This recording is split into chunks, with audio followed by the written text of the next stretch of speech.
Hey everyone, welcome back to Corporate Decoder, the place where we expose the hidden stories behind company reports. Today we are diving into the Federal Home Loan Bank of New York's latest filing. And trust me, it is not just about numbers, it is about how they borrow and lend money to keep things moving for their members. So what is this all about? Well, the Federal Home Loan Bank of New York, or FHLBNY as we'll call them, has put out a current report. Think of it as a quick update on important events.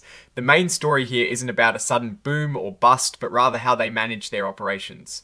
Specifically, how they raise and manage funds through something called consolidated obligations. Now, FHLBNY is part of a bigger system, the Federal Home Loan Banks, and they're regulated by the Federal Housing Finance Agency. They really get most of their cash by selling debt, which they call consolidated obligations. These are essentially like bonds and short-term notes that they sell to investors. The key thing to understand is that these consolidated obligations are a shared responsibility among all 11 federal home loan banks.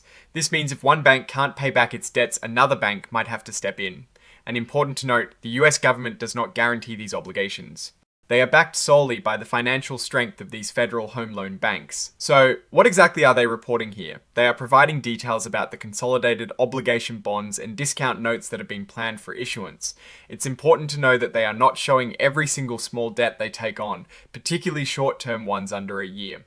What they are highlighting are the bigger deals, the ones with a longer maturity, or if they pick up the debt obligations of another federal home loan bank. This is where you get a clearer picture of their funding strategy and their commitments. Now, they are quite upfront about how to read this. They tell you that even though all these debts are important to them financially, they are not specifically calling out any single debt as being particularly huge or critical on its own.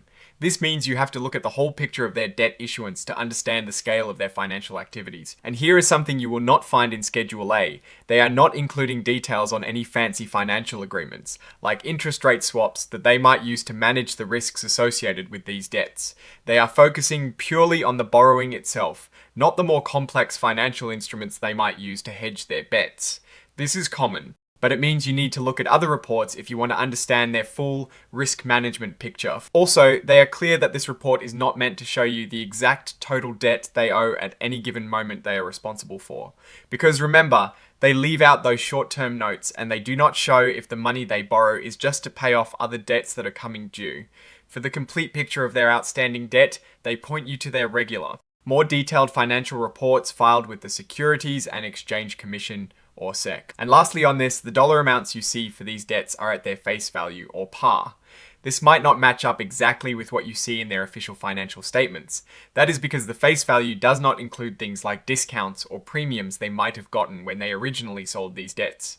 So always remember that the face value is just a starting point, not the whole financial story. Now, let's talk about the actual exhibits. The most important one here is Exhibit 99-1, which is Schedule A itself. This is the core document containing the information about these consolidated obligations.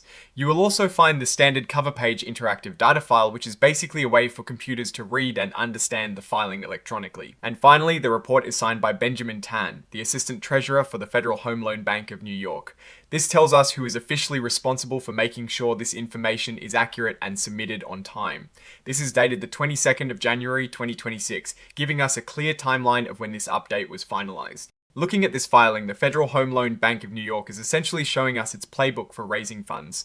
They rely heavily on issuing debt, and they're quite transparent about how they go about it, even if they don't give you every single micro detail.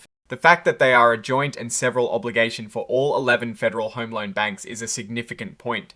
It means their financial stability is intertwined with the rest of the system. While they are not US government guaranteed, their structure implies a level of systemic importance. The lack of specific mention of interest rate hedges might be a point for concern for sophisticated investors who want to see the full risk management strategy, but for an overview, this filing clearly outlines their funding mechanism. It is a solid, if not thrilling. Look at how this institution manages its core financial operations. They are effectively a bank for banks, and this report gives us a glimpse into their balance sheet management. Investors should look at their broader financial reports for a complete picture of their assets, liabilities, and overall financial health. Alright? That is our breakdown of FHLBNY's latest filing. What is your take on these numbers and what they signal for the company's future? Drop your thoughts in the comments. If this analysis was valuable, hitting that like button really helps, and subscribe for more deep dives. Don't forget to check out the Discord in the description. Thanks for watching. See you next time.